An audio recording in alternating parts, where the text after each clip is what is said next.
after a school shooting that took place in Evergreen, Colorado yesterday. And right now, officials are providing an update. They've also released the identity of the shooter involved, and I did want to share that with you. This is from the sheriff's office. This is the shooter, they say, that has been identified as 16-year-old Desmond Holly. So that is per the sheriff's office right there. And happening right now, we are receiving a live update. I did want to play that out in its entirety from the beginning. Let's listen in. Probably the most important thing I can tell you today is that the students and the staff at the school were amazing. They did their job, they did it well, and lives were saved yesterday because of the actions they took during their lockdown drill. We know that the suspect had a handgun. He had to keep reloading. He would fire and reload, fire and reload, fire and reload. This went on and on. And as he did that, he tried to find new targets. And he came up against a roadblock on many of those doors. He couldn't get to those kids. So there's not enough to be said for the work that the teachers, the coaches, the staff, the students, lots of kids ran, but the ones who didn't were locked down and they were being cared for. So really, really proud of those people today. We have security at both of the hospitals where our victims are, still in critical condition. No one has been released. There was information yesterday that one of the two victims was released from Children's, and that's not true. Bear with me, lots of notes. We have a great deal of support from so many jurisdictions, but FBI's role here has been tremendous. Their ERT. We also have lab work being done, scene processing from Arvada. God, I'm sorry, it's somewhere in my notes, Arvada and NCIS, which was a new one for me, and multiple other agencies, because there's so many crime scenes within the school and outside the school. Yesterday, I think I stated that it stayed on school property. It did not. It actually spilled out into the street behind the school. So we have an additional crime scene. I think the street is called Olive, where one of the students was running to. We are allowing kids and teachers and parents who are in the west lot to come and get their cars. You have to go to the location that we've already given, which is Bergen Meadows Elementary. You have to have a key. So if you were a student who ran out of the school and you don't have the keys to your car, we can't let you into the school to get your keys, but if you have a key in hand, please go there. We'll bus you down here because we have a lot of cars. You can see them behind me that we need to get moved out. The rec center parking lot also was locked down, and we're allowing people who had vehicles in the rec center parking lot to get their vehicles as well. The other lot at the school, east side, is not available for release yet. Let's see here. We know that both victim families plan to release a photo of their child today and a statement from the families. I'm not sure when that's coming. I think shortly. So you'll have a photo and a statement from families. And I know at this point they're asking to let them grieve, let them deal with what they're dealing with, the fact that their student was, or their loved one was shot. So we want to protect them as much as possible.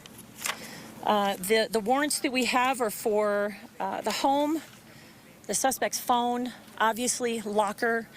He did not bring a vehicle here. He rode the bus yesterday morning. What we're learning is that, based on some of the information that we're seeing about this suspect, is that he was radicalized by some extremist network. Sorry, I wanted to get those right. Some extremist network. And the details of that will be down the road, but we want to at least give you that much about maybe mindset for him. The suspect's autopsy was this morning as well, so that has been done. And I've already indicated that this suspect brought quite a bit of ammunition with him, and he continued to reload.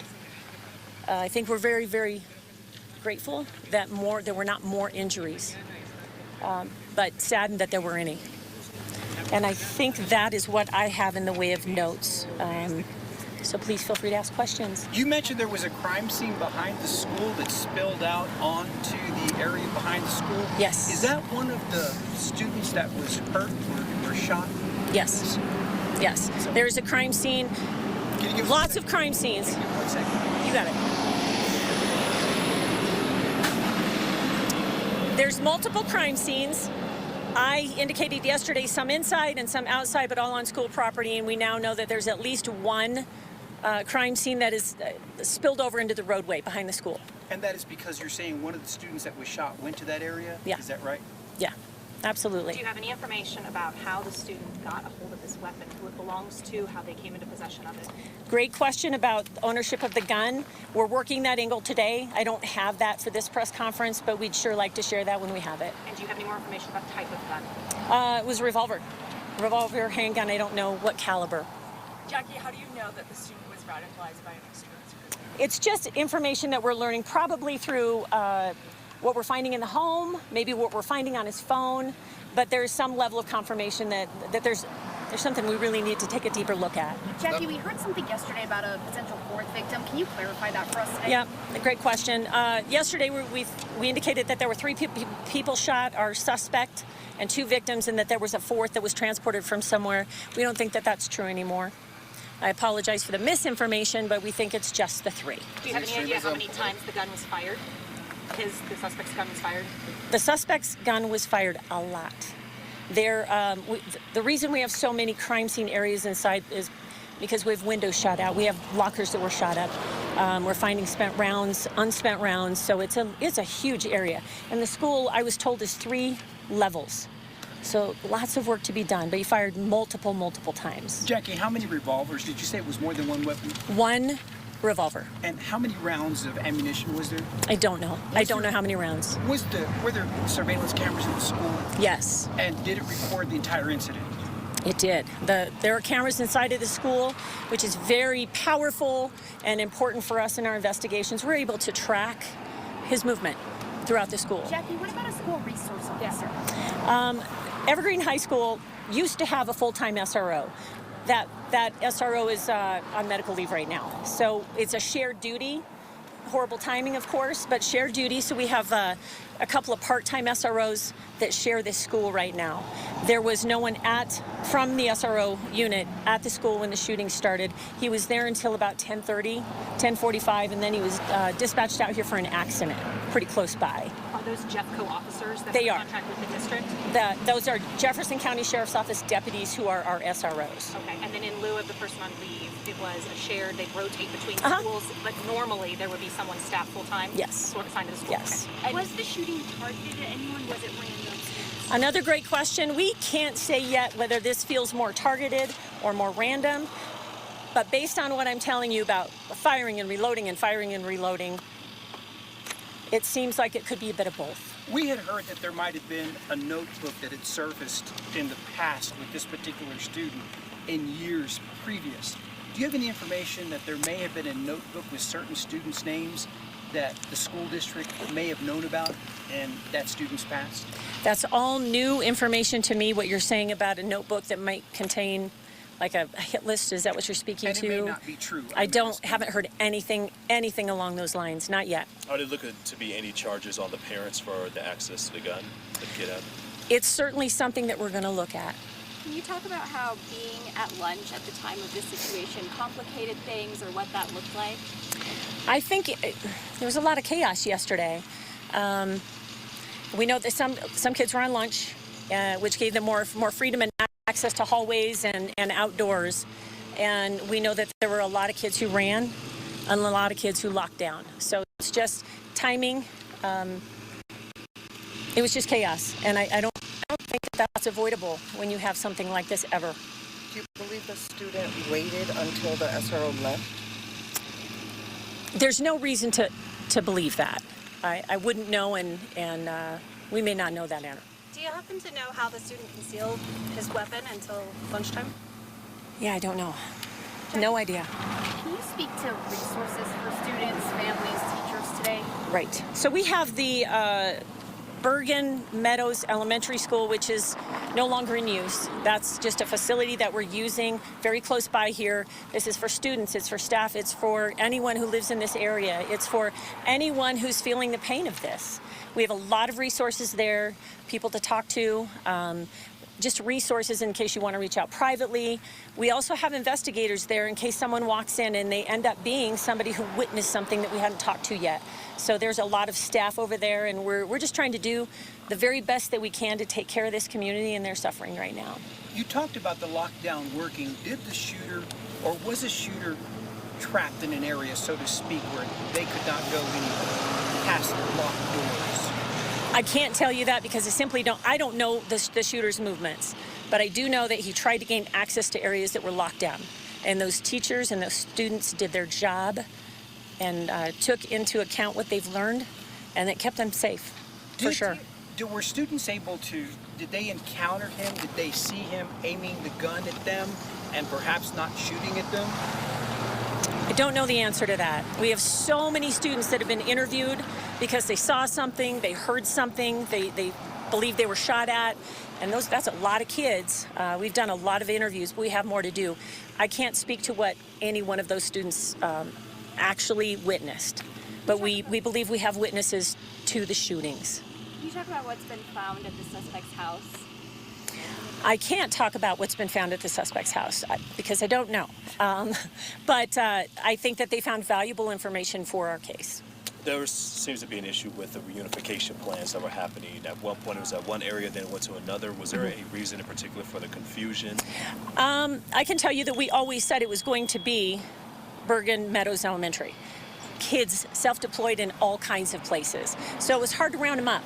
And we're not being critical of those kids who ran to neighborhoods, who ran to the rec center, ran down the street, went to the library, so they were everywhere. So unifying all of that was a bit of a challenge yesterday, and that's just going to happen. It's just chaos. And it took a while to get our arms around that, get buses to the right places, and get parents back to their kids. Is there an emergency system in place for kids just in case something like this happens? I mean, obviously it happened yesterday. Is there an emergency system in place here just in case where people could be able to meet up somewhere? I don't know that that's a hard and fast written rule on what that emergency plan looks like. They have to be fluid because every situation is different, and what might work today may not work next time. So it's just probably the framework is there, but we have to adjust to the kids and the parents who ran. Jackie, And I'm sorry, not the parents, the students. have investigators made contact and spoken with the suspect's family, parents, guardians? Yes, our investigators have been in touch with the suspect's family. Close contact. What was the route? Have they spoken to investigators? Yes, they have. What was the route that this young man took inside the school? Great question again. I, as the PIO, do not know that. Our investigators have a really good understanding of how he moved about inside the school because we have great surveillance video, but I don't know that. Follow-up question to that, the amount of time that passed. I know yesterday you guys were saying it was really a matter of minutes since you learned about it to get here. Do you have an idea now about how long he was in the building doing this? Oh, another great question. It's a good question. I'm really sorry. I don't know how long he was in there. Okay. We got those calls so quickly starting at 12:24. It became very, very serious as the 911 calls flooded in. And that's all we need to know, that this isn't a swatting call. This is more than that. And that's why the resources that came up here as fast as they could, safely. And we were in that school very quick. And clarification about inside, outside. Of our two victims who were in the hospital, one was shot outside, one was shot inside. Is that correct? That is correct. One victim shot inside, one victim shot outside. And I know you're not a doctor. Can you speak at all about what kind of injuries, like location of gunshots? Can you speak at all to the number of shots these kids took? I don't know that. I'm hoping we need to let these families, the victim families, just adjust to what they're dealing with today. So we're really trying to be protective of our victims right now. By not giving out too much information. So maybe tomorrow and the days that come. A follow-up to the SRO question, and forgive me if you've already answered this, but should have an SRO been there? I know you said they left to do something. It sounds like it was okay for them to do that. Sure. Was that SRO following department policy, school policy, when they left the campus? Yes. The SRO that was sharing responsibility of Evergreen High School is allowed to come and go. He can go to lunch. He might have to handle something in the parking lot, and he might be cover on something that's happening in the neighborhood or up in the Evergreen area, a cover car for that. So no, he did not do anything wrong. Thank you for clarifying. You're welcome. What happened when law enforcement did make contact with the shooter? You said they got to him in about 5 minutes. Right. What happened? Could have even been less than that. That's just kind of an estimate. I'd like to tell you more about that, but I need to get permission to do that. It's a lot, but I'd love to be able to tell you that story. Maybe I can do that later. Okay? And Any idea how long the school will be closed? I'm not going to read. The Evergreen High School will not be open this week. It's a guesstimate. Maybe next week. We have a lot of work to do, and probably a few things that they'd like to do aesthetically to make that just a more healthy environment for the kids and the teachers. So I just don't know. Was there body-worn camera video that will show at some point the officer's encounter with the shooter? Yes. It was. I don't know that it will be released right now.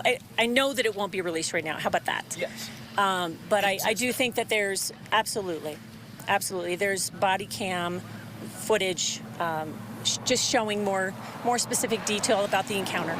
And I know that you said that you can't say much about that encounter, but can you tell us if there were commands or was there a conversation of some kind that took place between that officer and the shooter?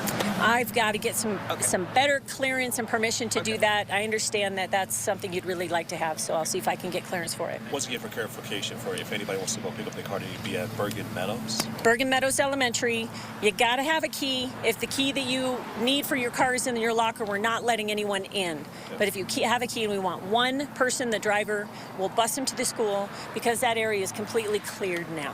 When you say there are things to maybe do with the school aesthetically to make students feel better, can you describe what that is? Or? That would be broken windows, lockers that have sustained gunshots. I think that we have fluids that need to be cleaned up, some of that kind of thing. So it sounds like there were students and teachers hiding in locked areas as No the question. shooter was going through. No question. I can't praise the staff and the students enough for doing what they learned to do, whether it was 10 years ago, 15 years ago, or it was something they learned at their first day of class here. They did the right thing. They locked down, and I'm not judging anyone who fled, but lots and lots of kids and teachers locked down in those rooms, did what they were supposed to do, and we know that it saved lives. They're heroes, Have you found our a motive? teachers. Found a motive at all? Looking at a motive, but we don't have one yet. Have you heard the stories about the neighbors who took in kids? What do you make of that? People opening doors, saying, "Come in my basement." That to me sounds like Evergreen. Evergreen is still a smaller community. They're a tight community. Man, they're going to take care of their kids. If they're home, they're taking them in. Yeah. Jacki, do you believe the shooter was trying to carry out a mass shooting with all the ammunition brought? I have to believe when you bring a gun to school and you continue to fire and reload and fire and reload, that you are on a mission. And we are grateful that he was less successful, but we're devastated that he was successful at all. Did you mention how many rounds of ammunition he had? I might miss it. No, I don't know the amount of ammunition. Quite a bit. When the school opens, what's going to be the plan for SROs? Is there going to be a full-time one that will be hired immediately? Or what is the plan? Is it still going to be part-time? Another great question. I have to believe that we're going to have additional resources here for the kids as long as we need to. There may be a plan for us to put somebody more permanently up there.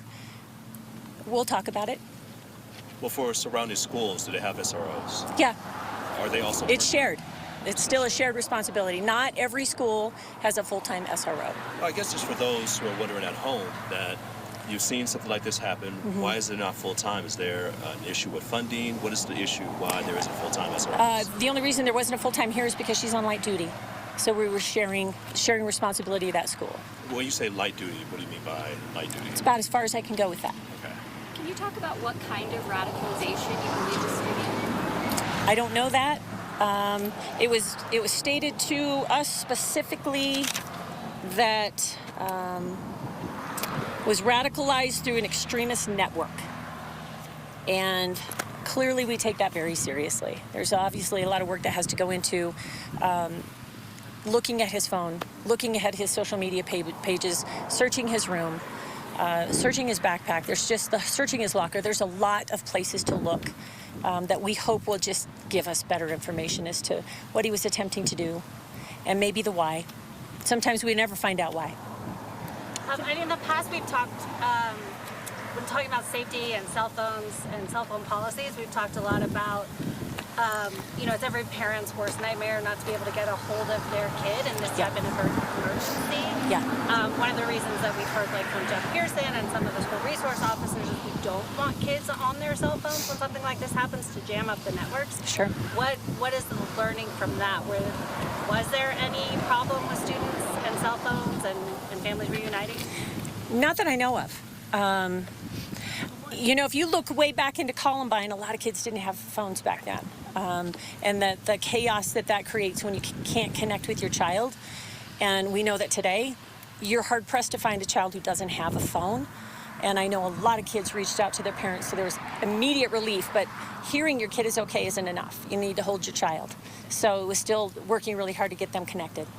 Jacki, any words of encouragement, or I guess for those families who were there yesterday? We saw so many of them who were rightfully so torn, kids shaken as well. We will do what we can as a community to heal from this. It really sucks that we're here again. We've had our fair share of school shootings in Jeffco. But we are going to do everything that we can to help these kids heal, to help the teachers and the parents get back to life, and a lot of that is just going to take time, but the resources are available, and we are encouraging everyone to use them. Clarification point again, how would you characterize, so we're very clear, on the parents' involvement in this, family's involvement in this investigation? Are they under investigation themselves? Are they cooperative? I'll let you use your words. Where they fit into this storyline? We are in contact. You're talking about the suspect's parents. Family, parents, I assume is the right word here? They have been cooperative. Are they under investigation for any reason? I think everything is on the table when it comes to looking at this investigation and where it leads us. And I think that they're aware of that as well. But we have not run into a roadblock with this family. Were there any red flags along the way, like that you're aware of, that the district might have heard from other students concerned about the shooter's behavior? Not that I'm aware of.